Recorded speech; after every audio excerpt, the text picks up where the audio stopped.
What's up, everybody? Welcome to Enjoying the Review. I'm your host, Incomparable Zach Jones, joined by the phenomenal AJ Singh. AJ, how you doing today? I'm good. I just ate the hottest sandwich ever, so whew, I'm sweating. I'm hot. Ooh. Do you ever get the hiccups when you eat something really hot? I used to. That I happens to don't. I me. think I'm getting used to spices more, so I'm not getting that reaction anymore. Maybe that's what it is. I don't eat a ton of hot stuff, but yeah, if I eat hot sauce, like a lot of times it will give me hiccups. Yeah, I've been there. I've pushed my boundaries, so getting up to like the spicy foods and that. I think if I eat like habaneros, I'll still get like maybe hiccups. I definitely everything starts running. Right. Well, AJ, we got a hot show for the people tonight. We're reviewing Penguin Episode 5 entitled Homecoming. hmm Any thoughts on this episode before we get into spoilers? I mean, it just reveals more about what I suspected about the penguin. Man, he's wild. He's very he does some bad stuff in this one. Yeah. For sure. All right, yeah, let's get into spoilers. Let's get to the fun part. So we open up, as we know, Oswald was on the run from the Maronis. So this opens up with him having to torch his plum colored car, and he tells Victor about that Rex Calabrese mobster, and like how his car was his chariot, and like when he came onto his street, like you had respect, or you enjoyed that this guy was like you couldn't believe he was on your street. You felt like you were blessed or something. Yeah. Um, Victor asks about Sophia. Oswald says not to worry about Sophia. I think he basically says you know with her not having the mushrooms, like she's not really a big threat. Yeah. Something along that effect. So he says she won't be a problem. Um, Oswald tells Victor, that he came back for him, and so he's like, we're in this till the end. He's got a lot of respect for Victor seemingly now and cares about him. Yeah. But I Um, mean, we know Oswald will say one thing and the next second he doesn't. Nothing means anything. He doesn't. None of oh his words yeah, mean. yeah, I see bad things in Victor's future for sure. I'm 100% sure at this point that the last episode will have a scene where everything hinges on Victor or Oswald's goals. Like either Victor's life or Oswald's goals. Something like Oh, that's gonna happen. I could definitely see that. Yeah, for And I sure. definitely know which side he'll choose, which one he'll choose. So Oswald employs some of his old gang members, I guess, from the Falcone family, to help him. And so his plan is to kidnap Taj Maroney, who is the son of Sal Maroney. So they catch this guy's getting a tattoo, and they capture him at the tattoo salon. Well, when he meets up with those Falcone guys, I think they still think he's working with Sophia. Like, Yeah, does he give I that impression? that's a good question. I don't actually know. Um, and I also don't know if at that point um, they would know that like most of Falcone's are dead or not, because I don't think that happens like the news broadcast until a little bit later. So I don't know. I don't That's know. good. That's a good question. I don't know how much these guys know, or if they're just like maybe they weren't super loyal to the Falcones, and they're like, oh, Yeah, Penguin. I think they weren't loyal because like the way Cobb says it, he's like, "There's one family down and one to go." So like, it makes it sound like he must have shared that information, they knew or something. Yeah, he does have that line later on. So that makes me think that if these guys don't know that already, like they're definitely like weren't like the most loyal people to the Falcons, and they're Right? like, Yeah. oh, Penguin's got us a job, we'll do that. Yeah. So yeah, they capture Taj Maroney. Oswald meets with Sal Maroney in prison, and we do find out that I believe her name is Nadia. It is Sal Maroney's wife. I don't think they had established that in the earlier episodes with her, but she is his wife. Yeah. And she's like, I think she's like a different ethnicity. She's like Persian. I think they say she's speaking Farsi. She's got to be because they and I wrote it down here. They end up like conversing with each other briefly in some other language. I don't know if they say what it was, but yeah, she must be of a different ethnicity. Yeah. So Oswald threatens their son if he doesn't get the mushrooms back. Oswald agrees to meet Sal's wife and make the exchange, their son for the mushrooms. And so, I think she's, in her own language, says something to Sal like, this guy's going to betray us. And so, like, he basically tells her that, like, again, in that foreign language, that, like, he'll be prepared for Oswald. Like, they'll send some guys out or whatever, I can't get over the fact that I just used the word Persian like it's 2000 BC or something. Like 0 BC. Ah, she's Iranian. She's Iranian. Shit.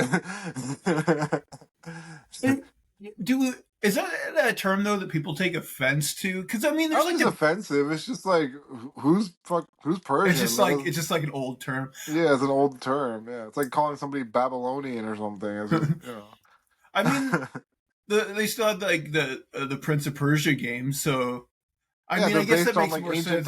That's true. That's true. But at least it's, I guess, not offensive. Yeah. So in modern day, it would be Iranian, right? Yeah. So Oswald pays off a guard.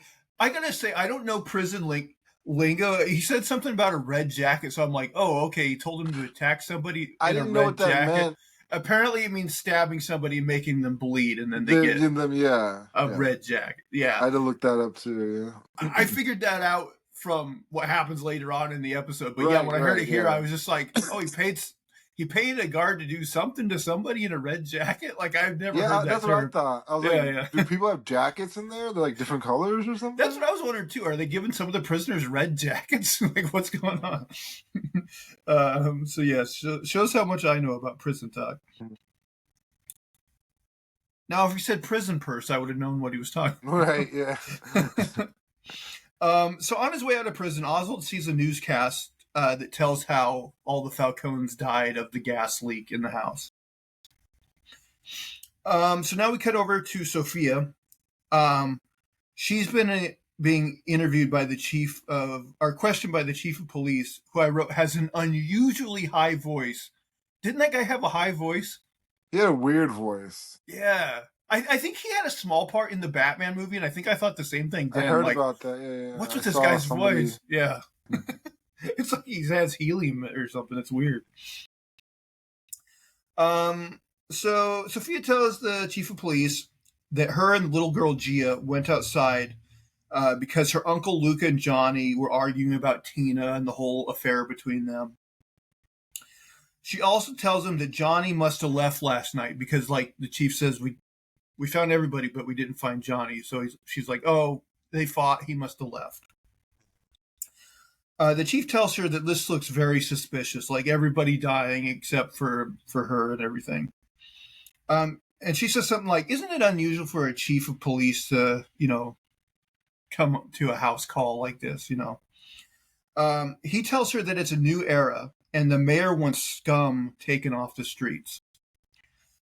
She tells him he better sell the pictures of her dead family to the Gazette to make up for all the lost kickbacks, which I liked that line. It just shows like she is, she's very feisty and she's like also very street smart. Yeah. I feel like she kept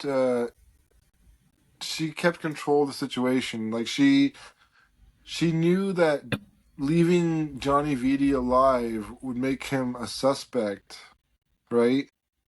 And then he's kind of a loose end, but it's something that she can take care of later. But in this moment, I think keeping Johnny Vitti alive, he makes him a suspect in the situation.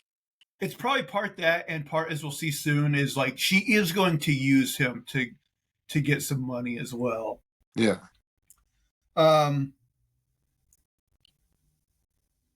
So yeah, the police leave, and Sophia goes to the family mausoleum where she has Johnny tied up.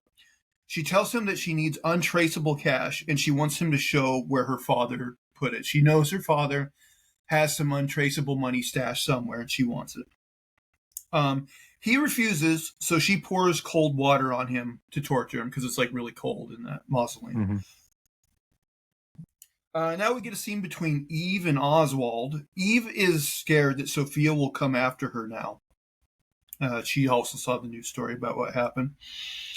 Oswald tries to convince her that what's happening is actually a good thing, and he promises to fix everything. And then Oswald tells his crew that Carmine never cared about them.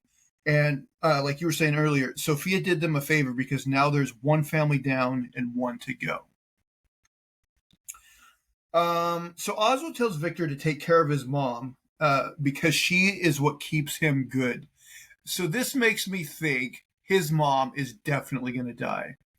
Mm-hmm. We're going to get, because that'll push him like we already see like he's pretty evil.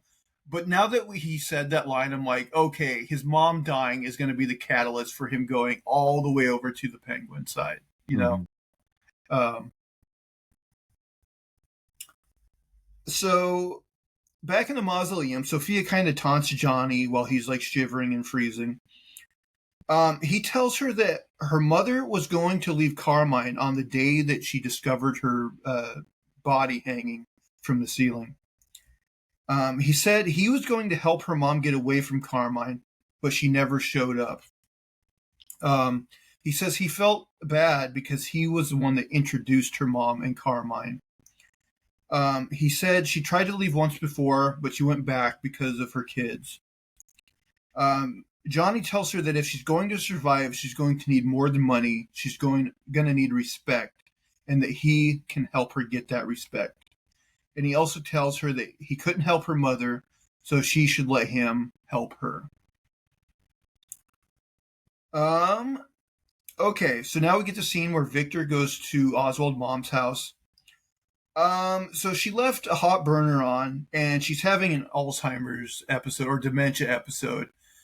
Because briefly she thinks that Victor is Oswald, and she like has this baseball glove and talks about it. But then he's like, "Oh, I'm Victor," and then she like kind of immediately snaps out of it and goes back to her senses, which like that seems maybe a little convenient that like she turns it on, the Alzheimer's on and off so quick. Yeah, I mean, that's.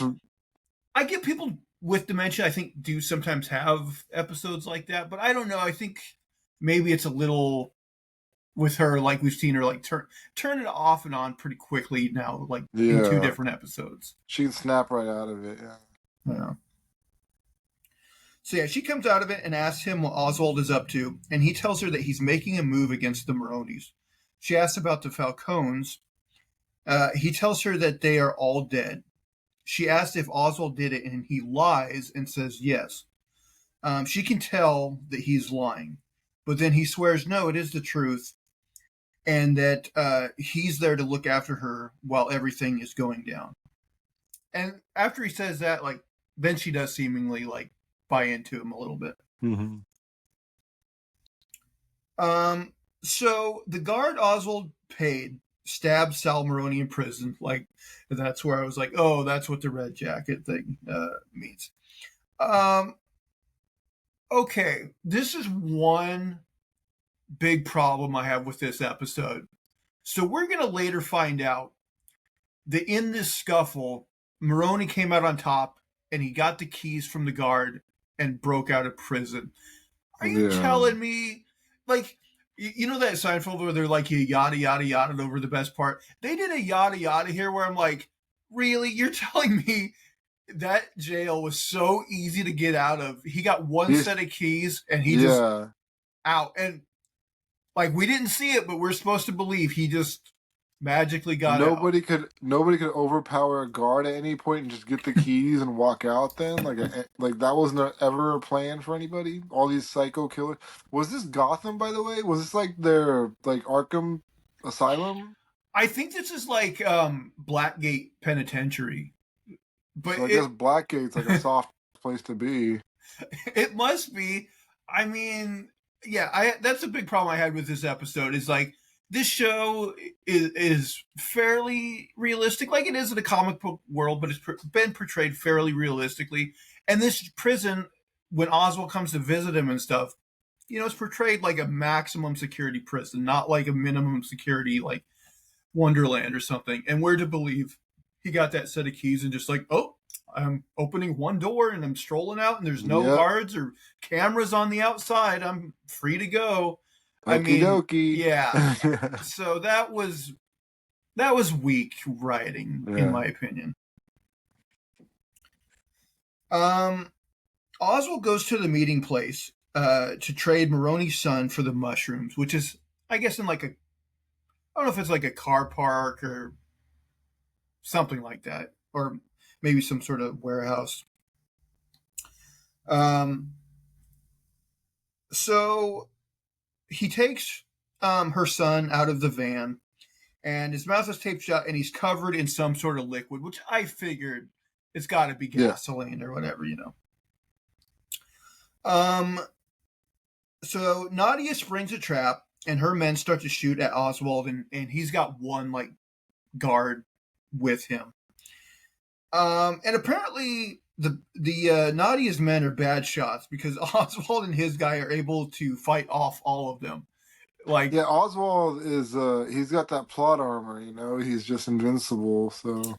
So yeah, this episode, I will say, between getting out of prison thing with Maroney and this, I'm kind of like, it's hard to believe that things happen this way, Yeah.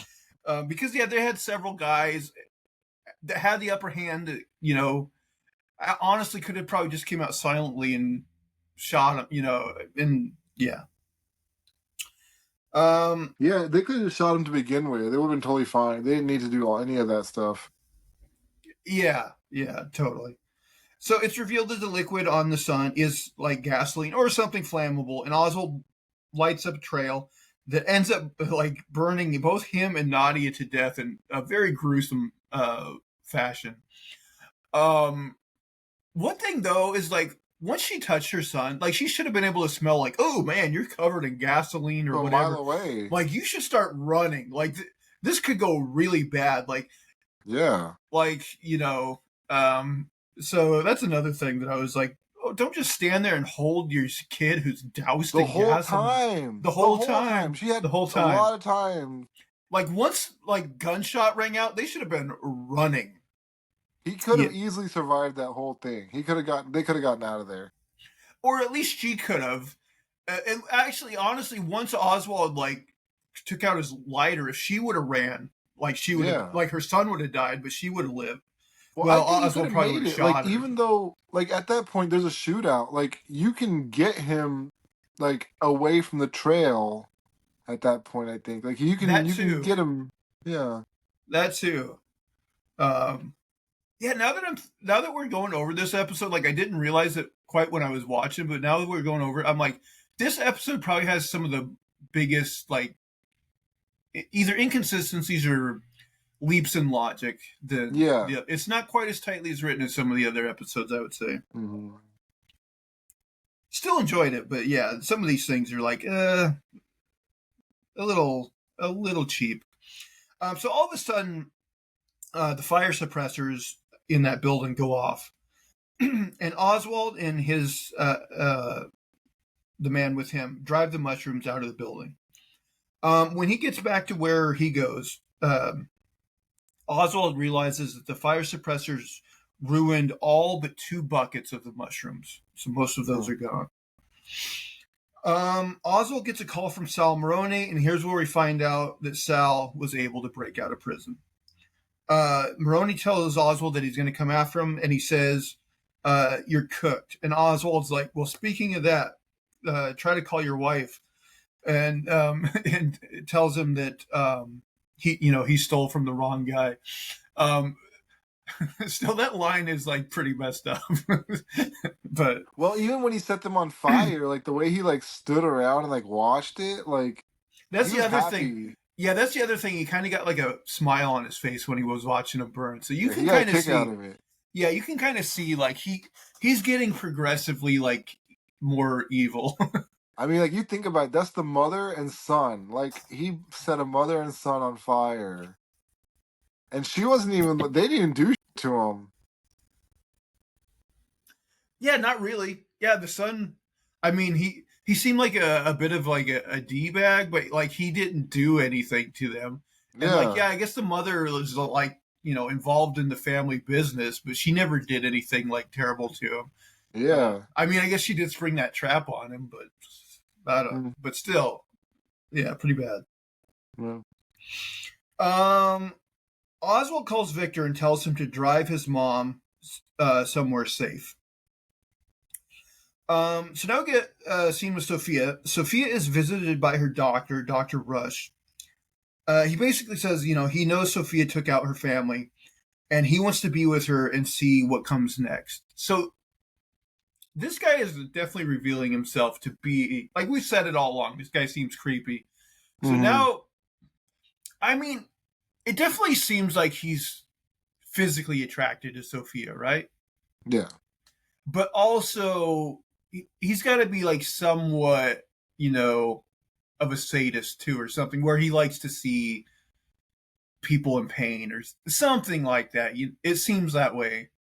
Although I guess he didn't really like seeing her, electrocuted in Arkham. So maybe he's got a special connection with her because I he think it's likes more her. of like a power thing. He likes having like power over somebody with power. Like he's like a manipulative little like Rasputin type person, like who like sits next to the person with power and like whispers little things in their ear, sort of thing.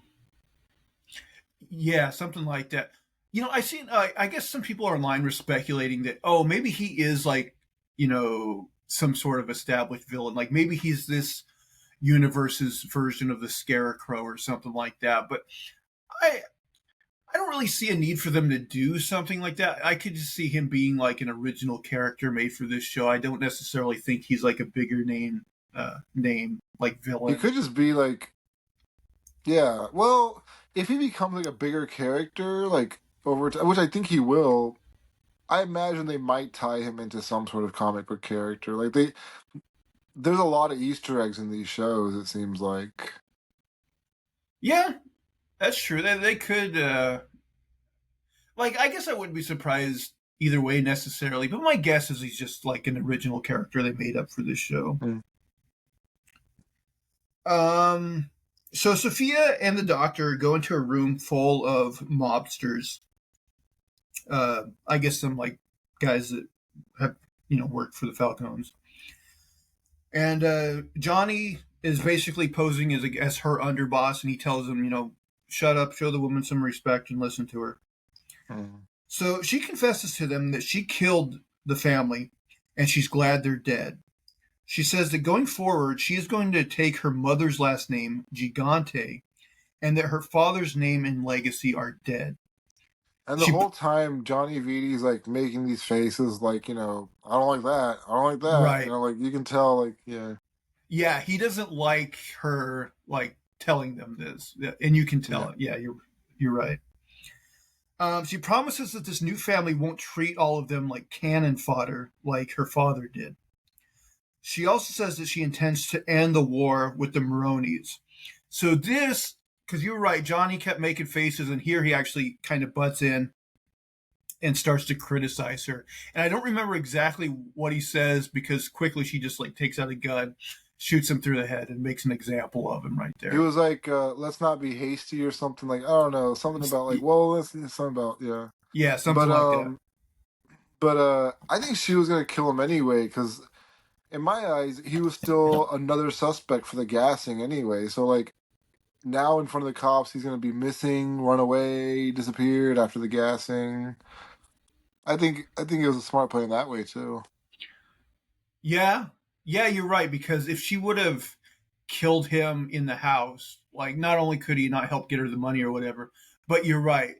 Him being mysteriously gone keeps the possibility open that he did it. So Yeah. yeah, you're right. That is smart. Um, so she gets out a large bag of her father's untraceable money. She tells them that the money was earned off of their hard-earned work, but it was kept by her father and like the maid men, the upper people in the family. Hmm. She promises that if they join her new family, that she will pay them what they are worth. So they all take the money and join her new family. You know what I thought of this scene? I thought this would be a really clever way of setting these guys up as really even bigger cannon fodder. Like, she just took over the family. She knows these guys are gonna be hard to like get on her side. She just killed everybody they worked for, and she's trying to give them incentive to like be motivated, to work hard for her, to really be gung ho, and so she throws a story out there about, and we do know she's an empathetic character. She's sympathetic. She does care about people, but I think she also learned this lesson after what Cobb did to her of not being so sympathetic for the help, for the people that work for her. So I think what we're gonna see is a turn where she's gonna like get these guys, hyped up to work for her, and then she's gonna go to war with Oz or whoever, and it's gonna be a bloodbath. She's gonna throw all these guys to the wolves. I could see that happening, but at the end of the day, doesn't she still want to come out like the victor, like the No, she wants to win, but I think by any means necessary. She lost her brother. She's taken a turn. Like she's killed her family. She killed Vidi in front of everybody. Like shot him cold blood in the head. And she killed that kid earlier too in the season, so we know she's capable of it anyway. So I mean, she killed an innocent kid basically. She has no problem with killing these people. I don't know why she values them so much. well, she's at least pretending to pay them more, I guess. Yeah. So now over to Victor. Victor takes Oswald's mother to Crown Point because he says nobody would think to look for them there. Which, fair enough, I guess that's true. But couldn't he have just like maybe took her to a motel like 20 minutes outside of Gotham or something? Somewhere Yeah. better than like the worst crime-ridden neighborhood in the But city. I think what he's afraid of is like there's so many connections, like somebody will see her at a motel or wherever and like some CD joint or anything, and they'll be like, hey, like I heard, people are looking for this person. I just saw Cobb this way or whatever. I saw Cobb come over here, like I figure like he knows a spot that's so like hard to find, so secluded and isolated from away from all those people, from eyes. Yeah, I mean, I guess if he's determined to stay in the city, like maybe that's a good play. But I don't know. I just was like, could this guy like maybe drive like just like 10 or 20 miles outside of Gotham? Well, honestly, like, what's stopping him from going like 2, 3 hours away? Like, it's a world, right? There's more places on this planet. Like, I imagine you can just Right. go to Star City. It's got the Flash over there anyway. Like, just drop whoever off, and then Yeah. come back. See, it seems like there could have been a safer place. Because it's like, yeah, you're maybe safe from the Maronis, but now you're going to, where there's a bunch of criminals, desperate criminals. They do that a lot in movies, like in shows and stuff, like where they stay in the same damn city. It's so weird to me that they do that. There was a real No, I don't know. Yeah, like they'll break out of prison and just stay like right there and same. It's like the weirdest fucking thing. I don't know. They don't give these stories a lot of thought, do they? Have Anybody you with common sense. Hmm? have you ever had like dreams where like maybe you're in prison and like you break out of prison, but then it's like if you successfully broke out of prison, like what do you do then? Like where do you go? If Exactly. it You're still in prison. Like you're still in prison. Like everybody's looking for you out in the world. They're still trying to find you. They're still gonna lock you up. Even the life you're living out there is like always in fear and like yeah, I don't know what you do. I mean, there are people who do get away with it. I've heard of like criminals. If you're a white collar criminal, you have a much better chance of getting away with anything. oh For sure. yeah, for sure. Let's see. Oh, so Victor sees that squid guy that's like the cousin of his friend or whatever that they talked about in an earlier episode. He's some sort of gang member. And he tries to make sure that Squid doesn't see him with Oswald's mother. But we do see that like he does indeed like see them enter the building. So I'm sure that's probably going to come up in next episode or something. He's going to be confronted by that squid guy.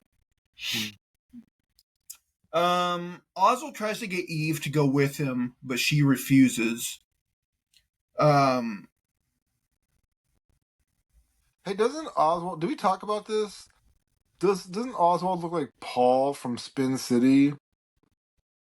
Like no, we didn't talk about this.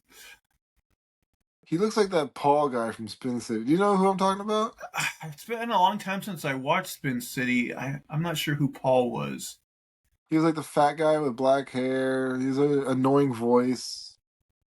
Do you know who played him?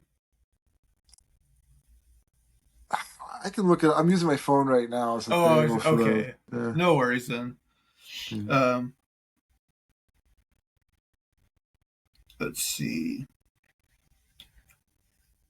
So yeah, I don't know if like him and Eve fight here. I don't know if Eve like totally breaks up with him or not. I mean, they're not exactly a couple. I don't think. Yeah. It seems like she's like not really with him. With like, she's just open. Is she like a sex worker? What is her deal? What is she? I think she is, and like Oswald is just maybe like one of her favorite clients or something. Yeah, like he has kind of like a more relationship with her than an average John, I guess. Yeah. Right, but yeah, I think she is. Mm-hmm. So Sophia's men, Maroney is like hiding out in his cabin. Sophia has her men kill the men that are protecting Maroney, and then she goes inside and meets with him. She tells him about how Oswald betrayed her and got rewarded for it. She says now they are both suffering at the hands of Oswald. She tells him that she is there to end the war between their families. She says she's not going to kill him because that's what Oswald would want. And he's kind of wishy-washy. He's like, after all this time, the Falcones, and she's like, the Falcones don't exist anymore, and that she's offering him an alliance. She proposes that they kill Oswald and then take over the city together. Oh, did you notice in this scene?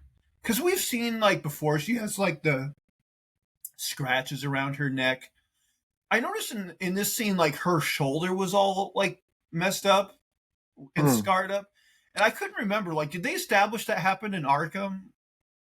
It must have. I think a lot of like her scars and stuff are going to be like backstories that we see from being in Arkham.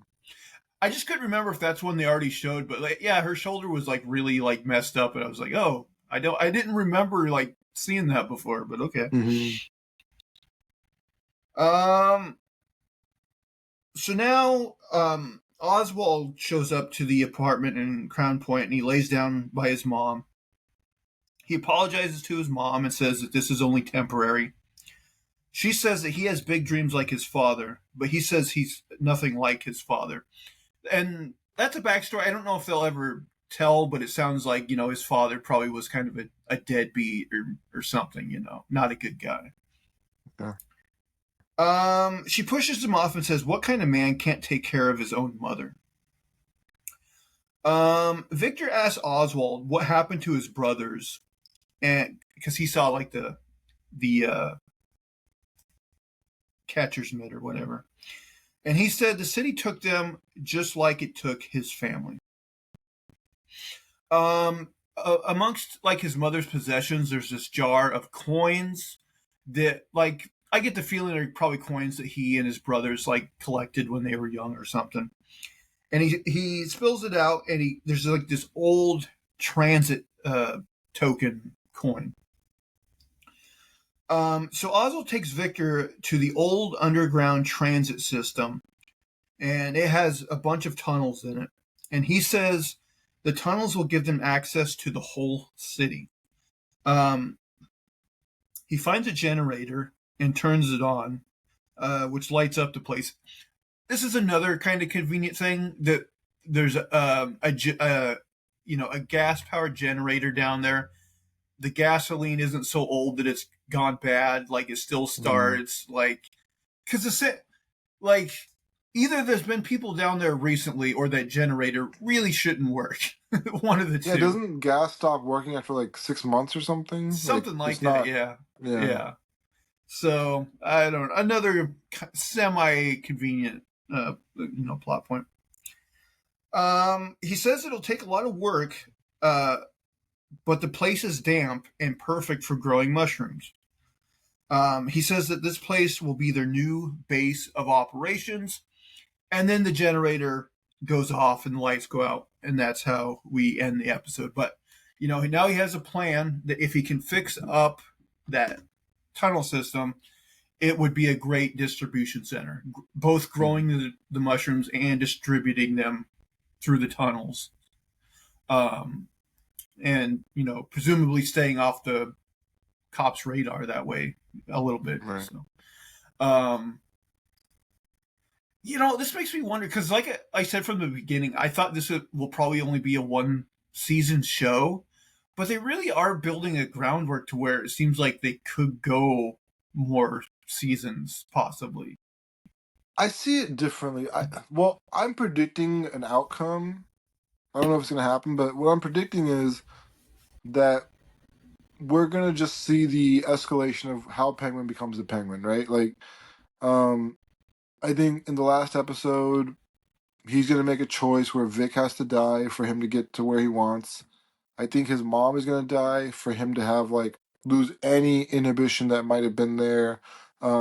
Like just nothing to lose, kind of crazy at that point, but having to always prove to his mother who he is in his head. Like I think he's just gonna be like gone at the end of the season, like just a true psycho villain, the Penguin. Yeah, full transformation from Oz to the Penguin. Yeah. Yeah. Do you think at some point, maybe the last episode, there will be a time jump and we actually see this place like finished, where it's all lit up and the mushrooms are growing and the trains trolleys are going? Like, Oh yeah, like maybe a end scene, end credit type thing, maybe. yeah, maybe like that's how it ends I with would it. appreciate that. I think that set him up for the future really well too. Like, I don't know if DC's trying to put their shows and movies like that, but it would definitely establish the character for any future Batman projects, I think. Yeah, it makes me wonder, like, you know, because they're gonna make supposedly the Batman 2, another Robert Pattinson Batman movie. It makes me wonder, like, how far they'll go with that franchise. If they're just going to do one Hmm. more and call it a day, will they I could see possibly this make it? Penguin being a good part of that. Like, he could be really, the mood is always this, the tone is always like perfect, right? It's always dark and it's Gotham. There's that whole crime street level thing. Like, it fits fine with the Batman that we've already seen, but I could also see them going in a different direction. I don't think it matters because like, well, it matters, but I don't think there's any limitations as to where they can go with this show. Yeah, like if they do more Pattinson Batman movies, like I wouldn't think they'd ever make Penguin the main villain, but like yeah, I would think he would pop up in a cameo for sure. Hmm. Like Um, kind of like parallel, like he's doing like kind of like in the first movie, right. like he's yeah. Yeah, especially since this show has been a big success. From what I understand, like the viewership numbers of this show have been very good for HBO. So Yeah. Actually, now I think about it, I don't know. I didn't even realize he was in the first movie with Robert Pattinson. He's gonna right. continue to be in those movies, I imagine. So yeah. Well, they wouldn't necessarily have to, but I mean, people are liking his character so much that Yeah. wouldn't it Yeah, wouldn't it's true. They can surprise do me. whatever they want. Yeah. AJ, any final thoughts on this episode before we call it a day? Uh, you know, I your mind fills in the gaps sometime, and like the writers know it does. And so they didn't tell you there was much good in Cobb, but they did kind of let you believe that, there's good and bad in each person. And you kind of think, like, okay, well, I'm sure there are redeeming qualities. Maybe that's one of them. And the more this show goes on, the more those made up qualities that we put there on Cobb, like, oh well, he's been through a lot. Maybe he's looks out for the little guy or whatever the case is. Those aren't there. All those assumptions you make that you think like, oh well, maybe Cobb has this soft spot for this or whatever. Like that ain't him. He's just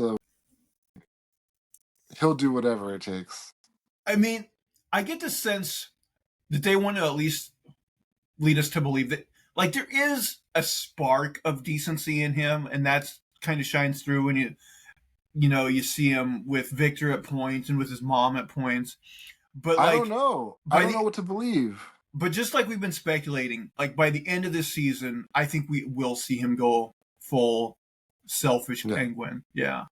Well, I mean, as the season's gone on, he's revealed more and more. Yeah. So like, yeah, but I do think he'll have like incentive to become even like full blown the Penguin. It's kind of like Breaking Bad, only instead of going from good to bad, he's going from bad to worse. Yeah. I mean, I guess you could say like when he was a driver, there was no sign that he had done anything to anybody at that point. I don't know, but I don't think he had done anybody. He wasn't that person at that point. They don't show it. I think his motivations, his being around the family, maybe picking up the culture, picking up how things work. Maybe he always had it in him to do those things, but he just didn't know how to like use or do any of that stuff. Like, why would you kill somebody if if there's no reason to do it? But being in this life, being in a crime family, he learned to use those things that he's capable of. Right. Yeah. So yeah, a few plot holes. The Maroney prison thing definitely in this episode, but overall, still enjoyed this episode. Still enjoying the series. Still excited to see where it goes. But guys, I think that's going to do it for this episode. If you will, please subscribe to the YouTube channel. You can subscribe in audio form on your podcast catcher of choice. Leave us thumbs up, positive reviews, all that good stuff. If you like, you can follow me on Twitter/X at Zach Jones Live. That's ZachJonesLive. But that'll do it. Until next time, we hope you're enjoying the review. Bye, guys. Take care.